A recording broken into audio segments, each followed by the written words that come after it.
New at 10, a local man is facing charges accused of firing a gun near a playground in Elmwood Place and resisting arrest. Our Brady Williams joins us live after talking with police and also neighbors. What did they have to say, Brady?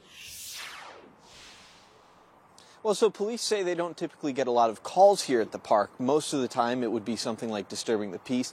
Any occasional shots fired calls they typically say are false reports. But this time, because of eyewitness reports, as well as a magazine full of bullets found on these stairs, they knew this was something serious.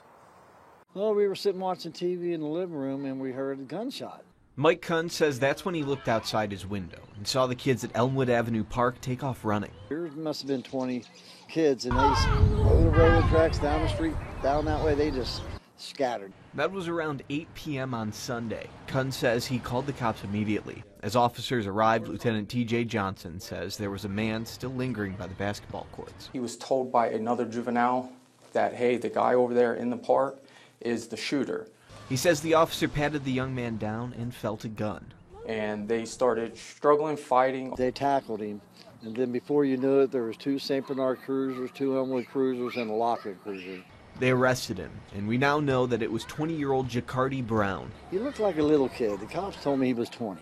He's been charged for carrying a concealed weapon, improperly discharging a firearm into a habitation or school zone, and resisting arrest, causing injury to an officer. Tore his uniform up, got some scrapes and bruises, but he'll be back to work in a couple days. Police say they couldn't have done anything if not for the help of the other kid who pointed Brown out. We know the kid. He's only, I believe, probably 10, 11 years old. But, you know, he had the courage to go up and tell the police officer in that moment, like, hey, he's the guy. Lieutenant Johnson says they worked to talk to kids at that park in particular for this exact reason. While Saturday's incident wound up being minor, Better than watching Law and Order all night. he says they hope worse incidents can be stopped with kids doing the same thing. If you see anything, come to us. Let us know before something like this happens.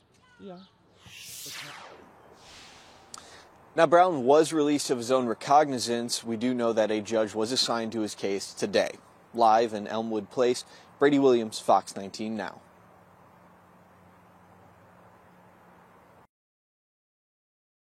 Much